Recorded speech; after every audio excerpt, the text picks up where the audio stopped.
Touchdown Tampa Bay. You're listening to the Pewtercast.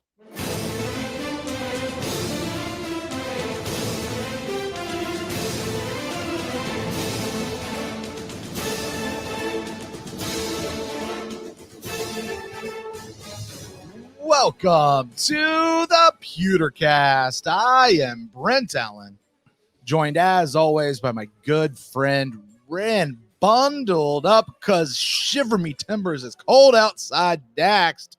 Ren, how's your bye week been? It's been good. It's been fine, I guess. Whatever. COVID, Christmas, all that good stuff. It's been a very COVID bye week, huh? Yeah, it's been a very COVID bye week. But yeah, I mean, the reason I'm bundled up is because, when I was little, I didn't have control of the thermostat. And now that I'm older, I don't have control of the thermostat. So I've always just sort of dressed appropriately. I will always be the one who looks the warmest dressed in the room or outside. Mm-hmm. But I'll also not be the one with his hands in his pockets jumping up and down. Ever. Because I'm nice and warm. Right. Yeah. The end. Okay. But here we come out of the bye week. Yeah. All rested up. Yeah. For the Wednesday show. Hey, that's yeah. Scraping the bottom of the barrel for ideas. Bottom of the barrel. Oh, this is a killer. This is a top 10 guaranteed show this entire year. Okay. Guaranteed. Merry Christmas, Ren. It's Christmas season. It is Holiday Christmas season. Hanukkah, Kwanzaa, whatever. They all celebrate giving gifts. And we're talking about gifts. We're talking about today on today's show. We're talking about what does your Bucs Christmas list consist of? What are the things you would like to see come from the Bucs? If you could go sit on Santa's lap and say, "Hey, Santa, I've been a good boy all year. Here's what I really want," and it's all Buccaneers stuff. That's what we're getting into. But I want the Super Bowl. End of the show. Thank you. Thanks for coming, everybody. If you want to find me, best place on Twitter at Rendax, REN_DAXT. I'm always down to talk Buccaneers football. And if you guys want to get in touch with me, you can find me at Brent Allen Live across all the social. Wait. We said we're going to do 5. Oh, did we? More than one thing. 5 Super Bowls. Is it all this year? All this year, yes. Is putting the Super Bowl on your list like should we force ourselves to take that one off because it's so obvious? I didn't put it on mine. Yeah, I didn't put Super Bowl. I didn't put make the playoffs. I didn't say deep run. I didn't do any of that stuff. Mine was more organizationally for some things for the fans, and then some things just for me. And none of them were I want a Super Bowl this year. Dear Santa, baby Jesus, if you could just help the Bucs win the Super Bowl. Dear 6-pound, 8-ounce sweet baby Jesus, smelling of myrrh and frankincense. That is official weight? Yes. 6 pounds, 8 ounces. And how did they do that back then? Well, they had a goat. And they knew how much the goat weighed. They just did this. They displaced him in water. Right. What's that? Archimedes crown? Right. Yeah. The Archimedes crown baby Jesus in the cow trough. Oh. Well, where else are you going to do nothing else big enough to hold water in a barn? They didn't put him in a bucket, did they? No. But hey, okay, I'm not going to go there. All right. And did Archimedes figure that out before or after Jesus was born? Yeah. I think Archimedes. You're really going to have to talk me into how they know baby Jesus was 6 pounds, 8 ounces. Give me a little time out after this show, and I'll come up with exactly how that worked. Sure. In a historically accurate scientific method. But anyway, so we're here to talk about these things. Because the Bible is just laced with historically accurate scientific methods. I mean, that's really we're a little off track, but name one, and then I'll just get off this. Bible Bible said Jerusalem did exist. Jerusalem did exist. Actually, yeah, the Hittites. The Bible, a lot of people didn't know where the Hittites came into history, and then they found them, but they'd been in the Bible since Old Testament days. That was the thing. There you go. All right. So, also the Bible said the earth was round way before whoever that first person was that said the earth was round. Anyway, Galileo. Was that it? Galileo? I felt like it was somebody before Galileo. Anyway, sure. Christmas was, so you talked about how you didn't have Super Bowl or any of that kind of stuff. I did too. Some of this stuff is you're right. It's a little bit more organizational. I've seen Galileo's finger. Oh my God, Ren, you've seen his finger? Yeah, a mummified finger. Okay, I now need to know this. I'm sorry, everybody out there. I need to know this story. Sure. Why did you see Galileo's finger? Because it was at the Galileo Museum in Florence. I think it's in Florence. Yeah, went to the Galileo Museum. Lots of telescopes. Lots of maps, lots of globes. One his dad gave him when he was 5, and here's the one that he built when he invented telescopes. Yeah, exactly. So yeah, stuff like that. But yeah, his like a couple of his fingers are there, encased in glass under a. Is it a cloche or a cloche? I have no idea. I've never. You know what I'm talking about though? No, the glass dome that are on tables. Oh, okay. It's called like a cloche or a cloche. Yeah, I don't know. Here's what I want to know is who in history went, would make a really good display. Let's go cut off a couple of his fingers and put them on. Yeah. Apparently the story goes, and I might be getting this wrong because I didn't care about it too much. They did it when they moved his body to more a permanent, it's like he's buried here. And then they're like, then as history went on, people started to realize what an important person he was. So they moved him to a more prestigious spot. And like cut his fingers off in the process. And then, so they like fell off and they're like, what are we going to do with these? Yeah. One of the two for sure. but that's how they came about, was when they moved his body. I guess they decided to open up and take a peek, and finger fell off. I don't know. I heard what I think happened is part of the excavation crew was a prankster who had just come back from the Marco Polo Trail and did a Chinese finger cuff with him and Galileo's dead body. And when he went to pull, Galileo's finger came off. And this is what they came up with. We'll just put it in a cloche for all to see. This is his finger. I want to be famous enough that one day there's a museum for me and my finger is under a jar.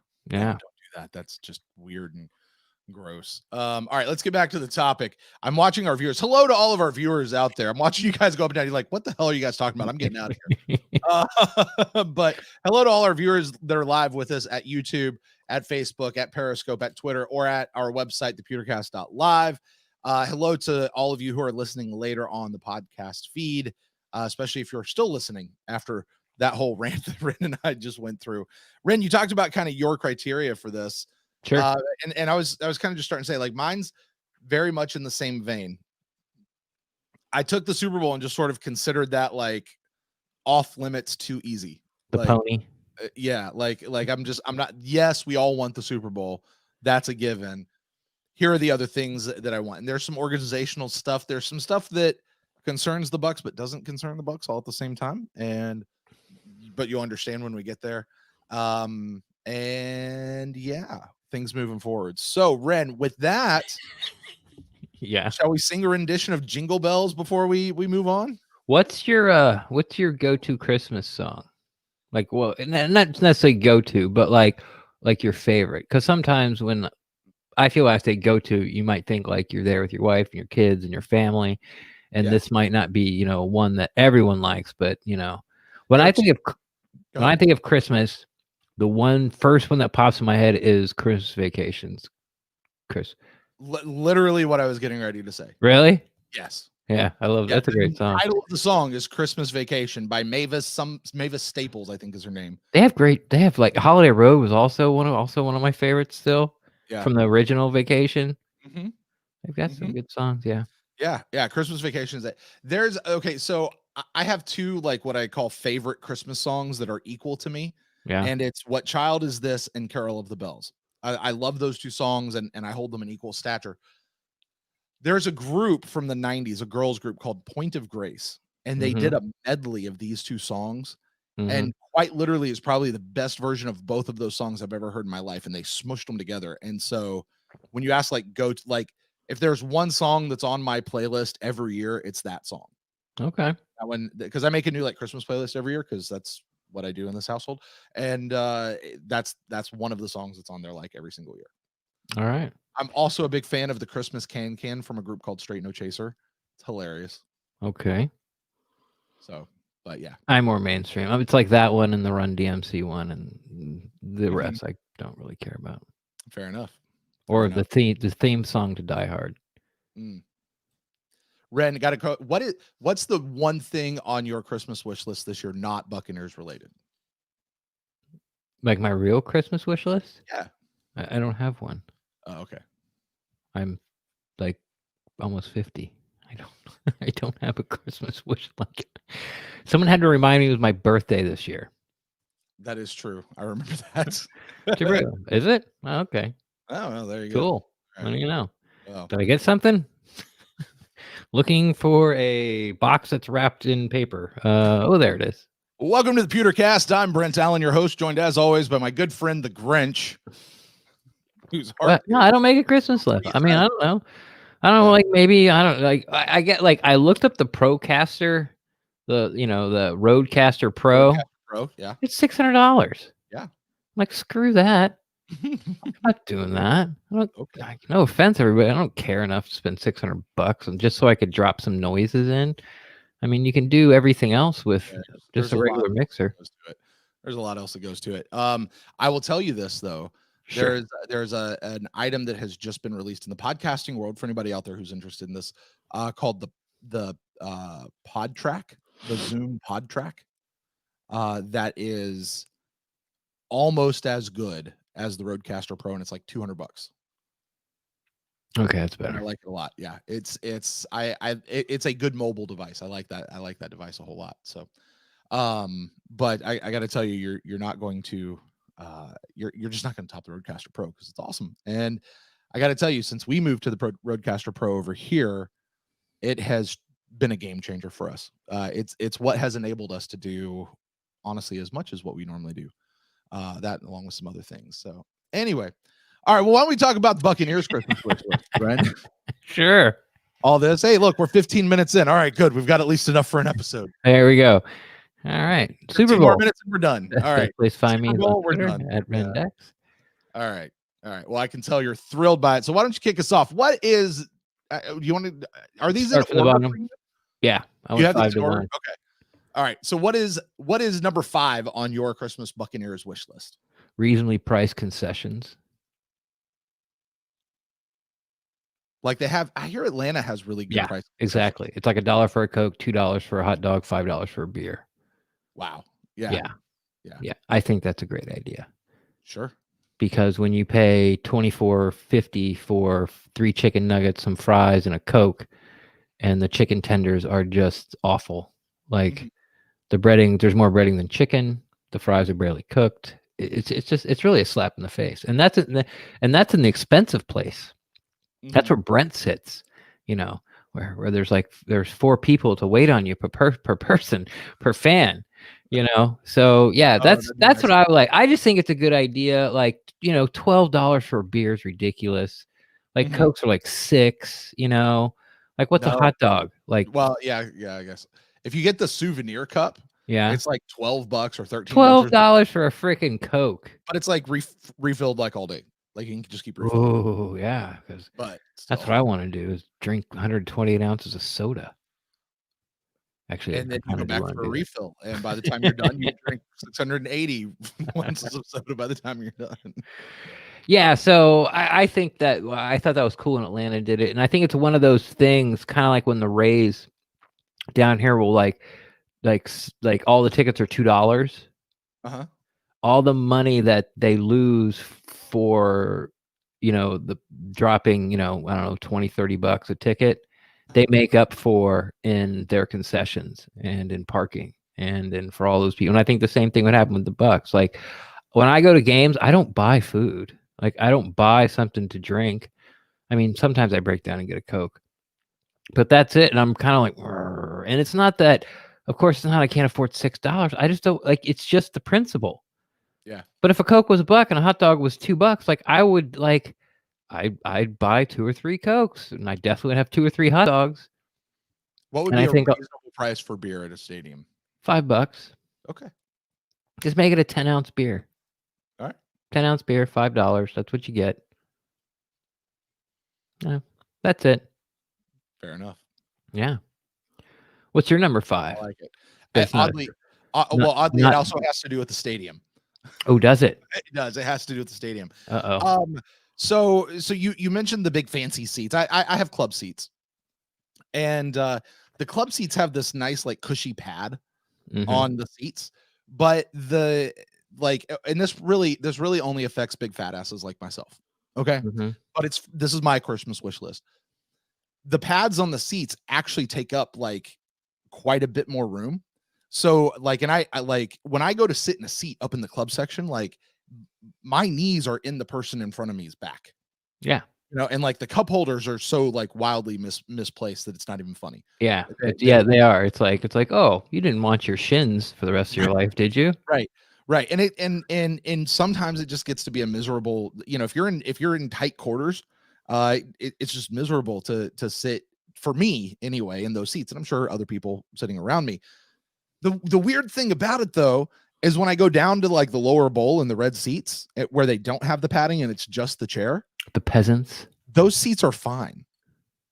Like there's plenty of leg room, there's plenty of waist room. They're fine.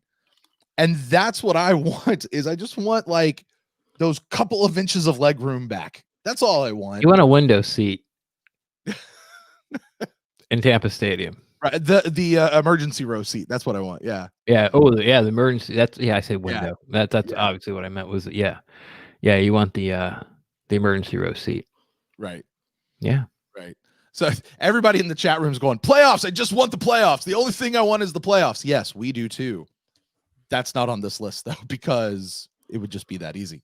Right. Yeah. So anyway, but yeah, that's my like, it's my own personal, like mostly selfish. And it was the only thing like really in the stadium. Very selfish. It's incredibly selfish. Yeah. But it was the only thing in the stadium because I wanted something in the stadium that like, to me, maybe a little volume control on the speakers. Oh yeah, that's like my own volume control on the speaker. Right. Yeah, we've talked about that enough. People know what we're talking about. But I stuck with the stadium, and when you said stadium, I'm like, oh, he's gonna pick mine. Oh, shade. Oh yeah. Like what they did in Miami with sails, or just cover the whole thing in a tinted biodome, inflatable biodome. Just something. Just some type of shade, because it is brutally hot. Now this year wasn't so bad. We had a lot of night games. We had some 4 o'clock games. You didn't, like no one got to go to any games, so you couldn't complain about the heat. Right. And the press corps always sits in the press box, so you didn't have to hear them complain about the heat. Right. So yeah, it was so shade, some type of shade for the fans, because it's I know. I mean, that's the reason you switch sides, right? It's 100%. I switch. For those who don't know, I switched from the east side to the west side of the stadium, and it was worth every single penny moving over to the other side because it's more expensive on the west side, and it was worth every penny to not be Derek Fournier from What the Buck said, when you're on the east side, especially in a 1 o'clock game, you're staring into the ball sack of the sun. I quote, the ball sack of the sun. And you know what? He was right. And I think I lasted like 2 seasons over there and said, I got to get out of here. Remember, it was like the first game, might have been the Chicago game, like Glennon's last game, starting for the Bears. And we go down there and we sit down and we're like in the shade. And there's some girl who like her and a boyfriend bought the tickets from somebody else, and she's telling us that like, as the sun goes up, like the shade's gonna, like, we're gonna be in the shade all game. And we both were like, no, we're not. You got this wrong. Yeah, you watch the sun like eke up. Because when the game starts, when it's like 12:15, Right. Where your seats were like the sun was still like 20, 25 rows down and you're in the shade. And then as the warm-ups go, like every like 4 minutes, like a half a row disappears. And you're like, oh no. And then by kickoff, like, it's like It's at your exactly knees. one row behind you. And it's like, Right. Right. And like by halftime, you're like, wow, this is hot. This is really hot. Really hot. Yeah. I'm gonna go to the bathroom and then stay inside and watch it on TV. Right. And then you're sitting there going, why did I pay all this money to watch the Bucs game on the TV when I could have just exactly. So I'll just spend more money and go to the other side. Right. Problem solved. Right. Well played. Thanks, Bucs. Kyle. Thanks, Kyle Driver. Yeah, thank you. I was getting ready to bring that up. Kyle Driver sends us a super chat. Says, here's one just because. Much love from Ohio. Merry Christmas, Kyle. And thank you. Thank you so much. He's got his own little avatar there. Yeah, he does. Yeah. Power wheels.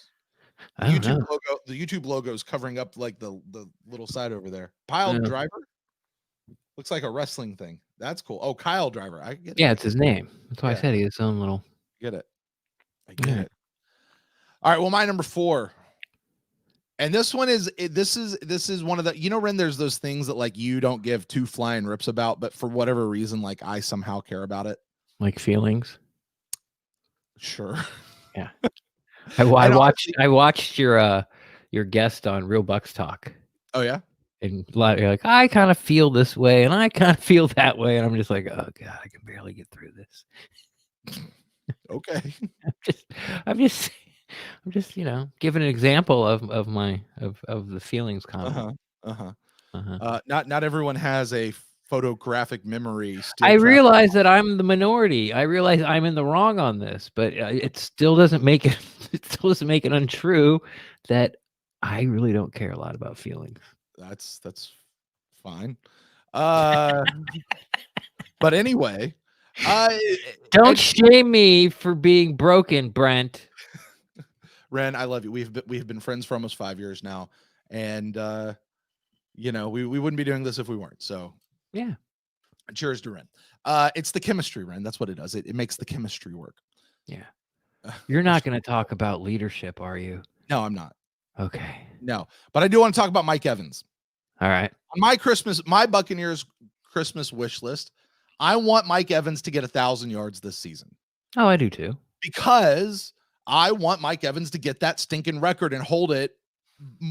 He would be the sole possessor of that. Like, so it was 7-year.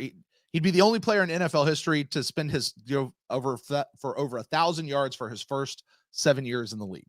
Yes. Currently, he's tied with one other. That's the great Randy Moss. Mm-hmm. And if he gets it this year, which it's not looking good, but in the next 4 weeks, it's possible.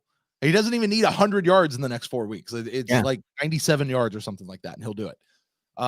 So yeah, I want Mike Evans to hit 1,000 yards by the end of the season.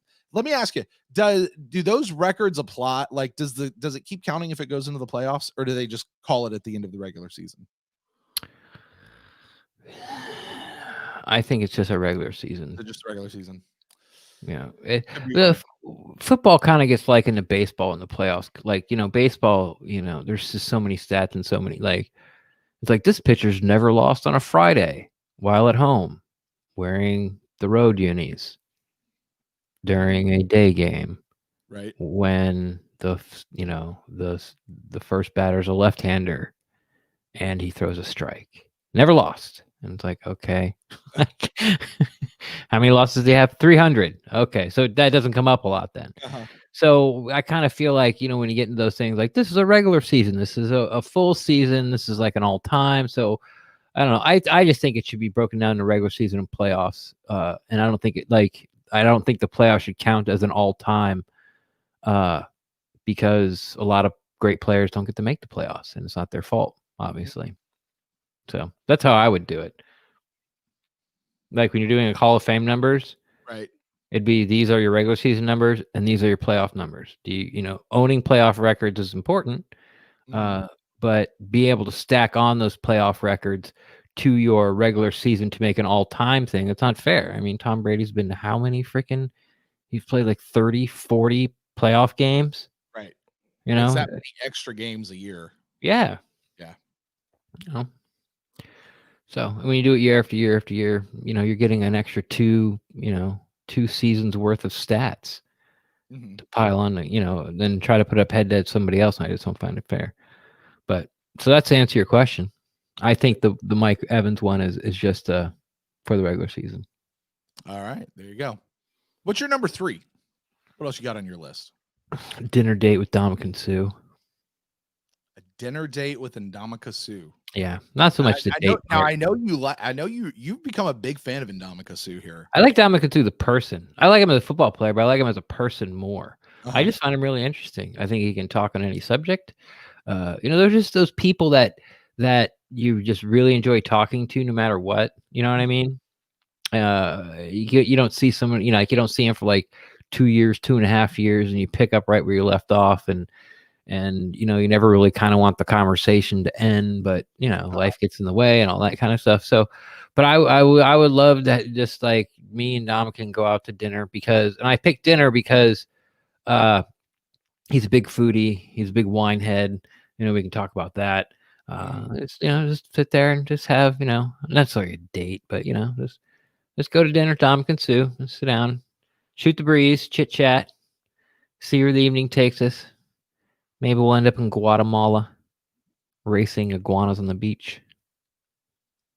I'd win. Racing iguanas on the beach. Yeah, that's the thing. That's what his last name means. What would you talk about with him over dinner? Like, would you just like walk in and just like shoot the breeze, or like would you have like, these are actually some of the things I want to talk about? No, I just shoot the breeze. Like it would have to start with the wine, as we like pick the wine, and then probably would go into like, oh yeah, I saw, like, you asked your girlfriend to marry you in France. Oh yeah, how was France? What were some of the best wines you had in France? Tell me about that. Are you interested in maybe buying a vineyard or making your own wine, and just go from there. Mhm. But it'd have to start off on something like that. But I would not have a list of questions like, I need to know this. And it's not about that. It's not this burning question that I need answered, and everyone's afraid or won't or don't realize that, this is the question that needs to be asked. It's just, I just want to talk to Ndamukong Suh for more than 5 minutes. Mm-hmm. Cool. I saw Ndamukong Suh the other day, by the way. Like I was there at the facility, dropping off a box that finally got dropped off. Oh yeah, really? Yeah. What were you doing? What were you doing in town? Huh? I was at the game the other day. Oh, okay, yeah. I was at the game, and I set up an appointment and went over there the day after the game. And while I was there, and Ndamukong Suh was driving in, and he is a guy. It was really weird with him. He's bigger in real life than I thought he would be, but he's not as big in real life as my imagination makes him. Does that make sense? I don't know if that makes sense. Like in my head, he's this huge guy, but he's not like in real life, but he's still bigger than like your normal human being. Right. Yeah. Exactly. It's kind of like with Donovan Smith, especially with cleats on. Yeah. Like Donovan Smith is huge. He's so big when you get close to him. Right. But he's not disproportionately huge. You know what I mean?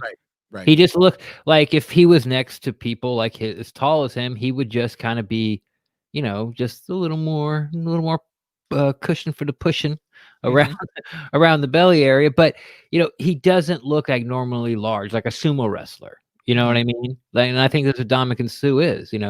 His body portions are normal. He just happens to be like 6'3", 310. But yes, his arms are just as big as your legs. That's just the way it is, because he's just that big. Right. And let's see what he looks like when he gets a few years out of the league and isn't working out like that anymore. Donovan Smith or Sue? Both of them. I'm gonna tell him you said that at dinner. Do it. It's not a knock. Just no. Do you remember Joe Hawley? We're gonna end up at your house. How tiny Joe Hawley got like less than a year after he quit playing football. We're gonna shoot some cobra's blood and be knocking on your door at 3 a.m. Oh my word! Like, yep, that's the guy. That's the guy, Sue. That's the guy, Ndamukong. He's the one who said it. He said your muscles are gonna deflate. You're gonna be the James Harrison commercial. All right, number 3 on my list. I would like, speaking of Donovan Smith, a new left tackle. Oh God. That's what I want. This is my draft one. I want a new left tackle for the Buccaneers. That's on my Christmas wish list. And I'm not saying that we need it right now or this season, and I understand Not what the all that biggest means. need. Right. But it like, as far as I would just feel better. Right. Like I'm done with Donovan Smith. Like I don't care at this point if he starts playing really, really well. Like It's too late. too late. Yeah, it's just Too late. It's too late. It's just too late. He's a good guy. I Yeah. loved his radio show. Yep. Liked his TV show. And thanks and see you later. It's kind of how I feel about it right now. Yeah, yeah. Seems to be a really good family man. Great smile. Yeah. His daughter's beautiful. Absolutely. Yeah. Get off my football team. There you go. There you go. Come hang Would out you with me. be open to Worth moving left and getting a new right tackle? I would be open to it if it's a legit thing. I'm open to it for sure. Is it the right move? I don't know. Like, I don't have to draft. Would you feel more comfortable? Let's say Uh-huh. salary cap goes down. The Saints can't afford their left tackle. Mm-hmm. And we get him at like a 30% less than we would have got him if it was a normal football season, and we got a veteran left tackle. Would that count as a new tackle? It wouldn't be what I meant by it, Right. but yes, it would, and I would take it. You know, If you got a brand new from the college factory, still shrunk wrap left tackle. right? But Yeah. but we're talking one. Not that I want to be picking in the top 10, but we're talking one that was chosen in the top 10. But to your point right there of taking a veteran, especially if we're talking about next year. Yeah. Because regardless of how this season pans out, we've got Tom Brady for one more year. Mm-hmm. We've got the core of the offense really intact, with the exception of like Chris Godwin, and they'll get him figured out, right? Yeah. So there's a lot to come back. There's a lot that I want to.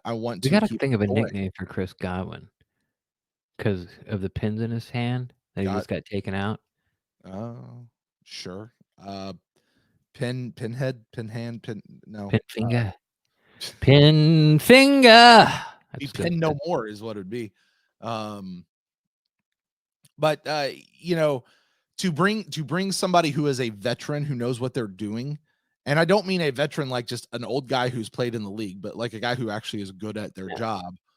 To bring that person in for next season, I'd be a fan of.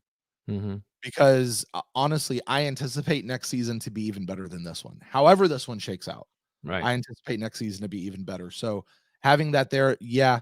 But what I mean when I say this is I want, that left tackle is going to be around for the next 10 years or more. Oh, and, okay. That they're going to be solid. Now, whether that's Wirfs or whether that's a guy that we've drafted, I don't care. But that's the guy I want in that spot. And that's what I want for Christmas is the new left tackle. All right. I can't read my writing. My number 2. Oh, okay, yeah. I was combining the words, spaces and stuff. Weird. Who needs them? I wrote down BA Unfiltered. Now, what that means is Bruce Arians in a big leather chair. Okay. With a rocks glass full of Crown Royal in a Santa suit, doing a bad Santa shtick, but talking about like people around the NFL, ex-coaches, like just unfiltered. Mm-hmm. Like about, players that he had that were just BA telling stories, war stories about being coaching football for 30 years in a Santa suit. In a Santa suit. That's the one that kills it. Because in my head, I'm like, no, we're going to go to his house up in the lake in Georgia. Sure. And we're going to sit on the boat, or we're going to sit like on the back deck, like overlooking the sunset and say, all right, Grandpa, tell me what it was like when you were in the league. No, he's got to be in a Santa suit. And drunk. Like really drunk. Right. Yeah. That's when the good stuff comes out. There you go. Start pushing his buttons. What is there like? Is there a particular person or story that you like just hope he has out there, like in his bag, like to tell you about? I'd have to think about it more, to be honest. Again, this would be a conversation that would move organically. Sure. As he starts to tell something, and then if you touch on something, then I'm like, I think there's more there. Like you would be sitting there with your notebook interviewing him for the podcast. No, just kind of talking and be like, oh, yeah, exactly how big is Peyton Manning's forehead? Mm-hmm. And listen to him rip on Peyton Manning's forehead for 5 minutes. Mm-hmm. That's my number 2. I like it. My number 2, kind of in line with the left tackle one. You know what I want?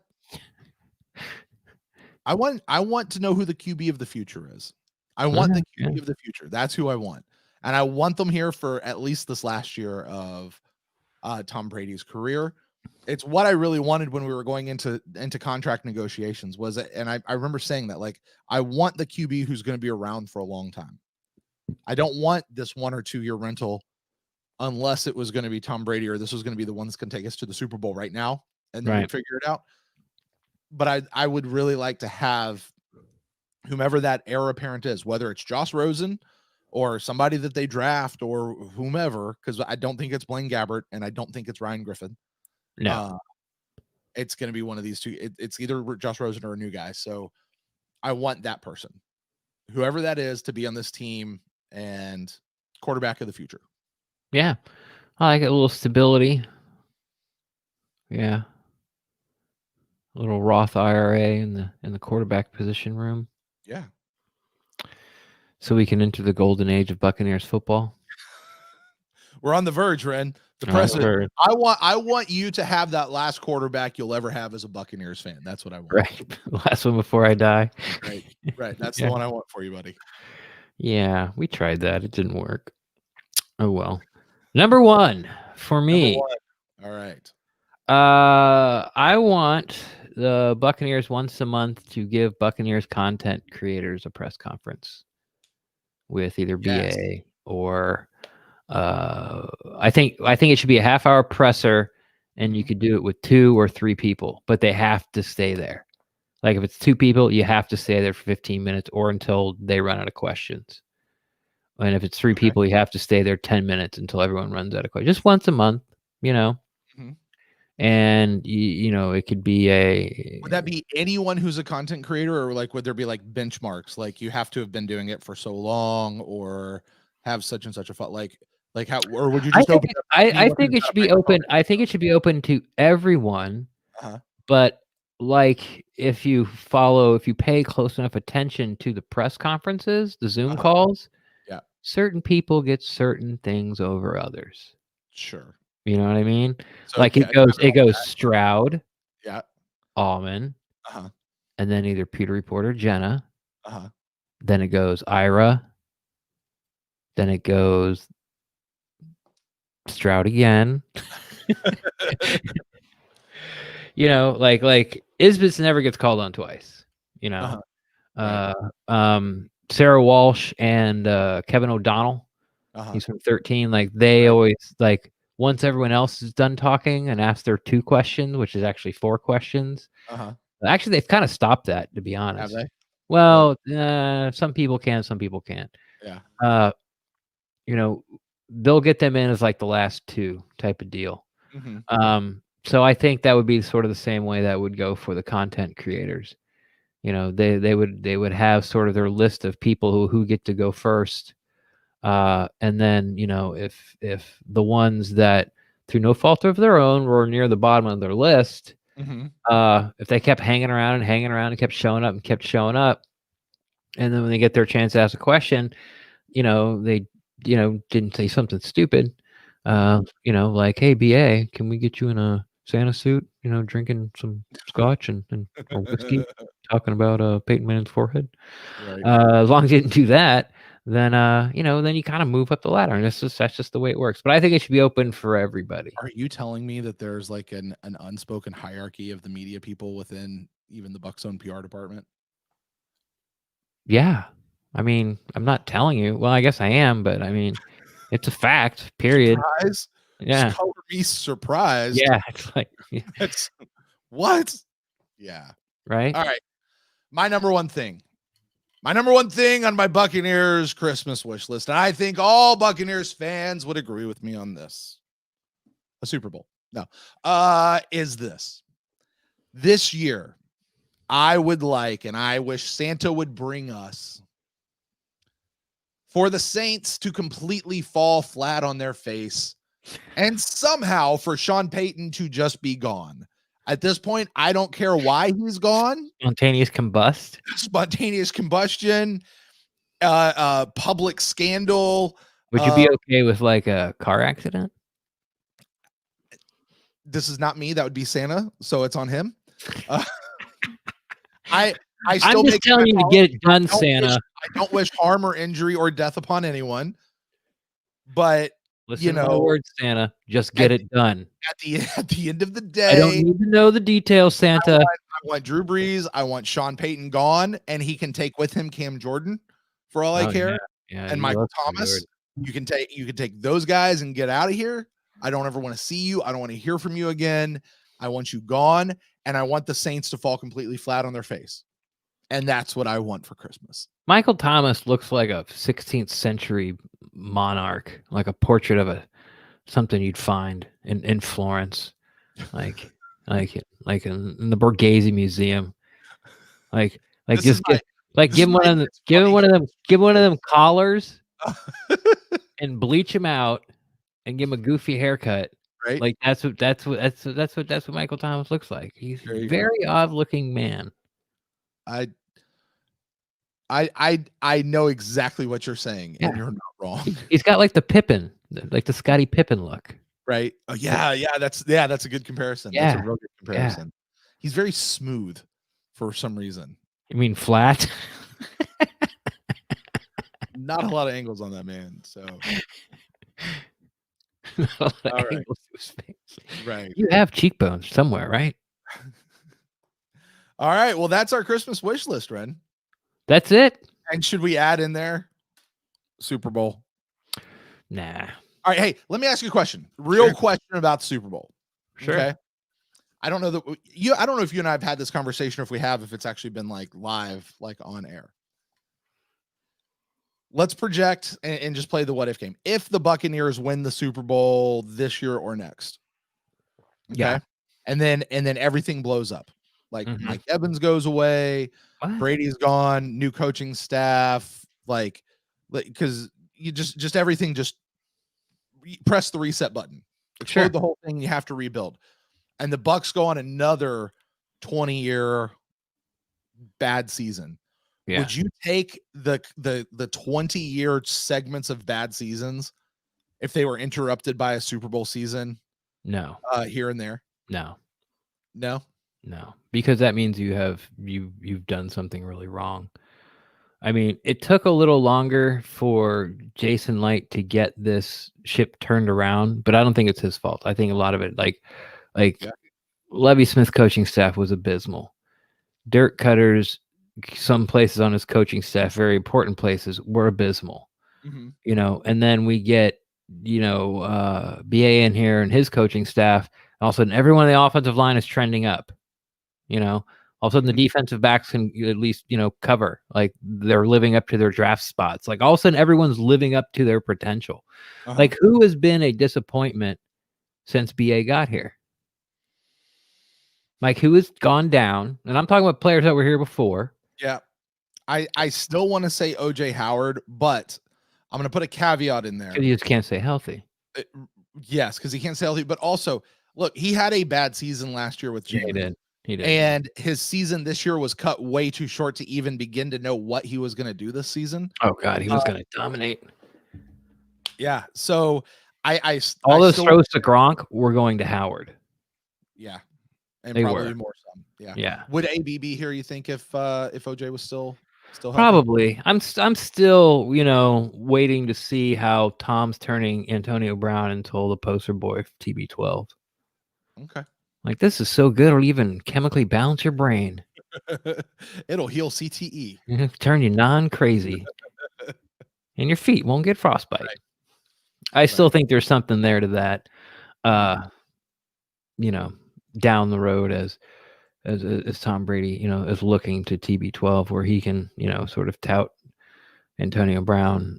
When Antonio Brown talks about how he turned his life around, he'll be wearing a TB12 hat. Mm-hmm. So that type of thing. So yeah, I think Antonio Brown would still be here. And it was, yeah, I mean, it wasn't because I see what you're saying. He would have Gronk and OJ. Mm-hmm. Yeah, he'd still be here. He'd have Gronk and OJ, but I mean, you still account for the injuries early in the season to Godwin and Evans.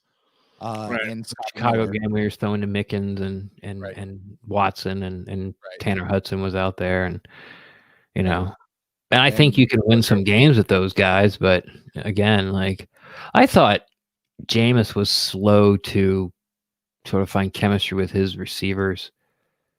Yeah, you're well, but we covered that, right? We talked about that. Jameis was slow to get chemistry, but once he did, he had it. Right.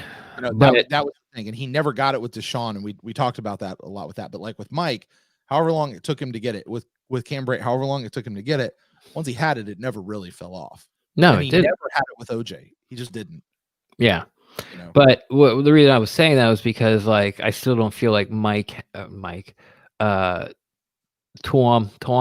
Brady has like excellent chemistry with anybody. Like I agree. I wholeheartedly Gronk is probably the strongest, but he missed Gronk wide open. He makes Gronk wide open every other week. Yeah. I mean, wide open. Listen, for as high scoring as this team is, right? That's why it feels like they're not high scoring. Because they're leaving. That's why it feels like they're not as high scoring as they are, because they're leaving 3 touchdowns on the field every game. Ren talked about feelings, folks. Yeah, no, you're right. You're right. Did I say feel? You did. Oh man. You're losing your touch there, Ren. COVID's getting to me. Getting cabin fever. There you go. Another good song from Muppets Treasure Island besides the opening. There you go. Which, by the way, of all the music we've ever used on this show, that Muppet song is the number one song that gets flagged by the copyright people out there. Most requested? It's the one that gets like, hey, you used the song and you're not allowed to. Really? Like it's the fastest, quickest, and they'll catch it every single time is the one used by the Muppets. Is it the Muppets are Disney now, right? They are now, yeah. Yeah. By the way, anyway, that's out this. Hey, Ren, why don't you tell the folks where they can get in touch with you if they want to talk more about your Christmas wish list? Did you see what the federal government did to Facebook today? Yeah, like they sued them and said you gotta diverge like you gotta sell Instagram and yeah. What's WhatsApp? It's another app that the kids are using these days, Ren. Okay. I think it's like a messenger app, like a text message app type of thing. Okay. Best place to find me on social media is on Twitter at Rendaxt, REN_DAXT. I'm always going to talk Buccaneers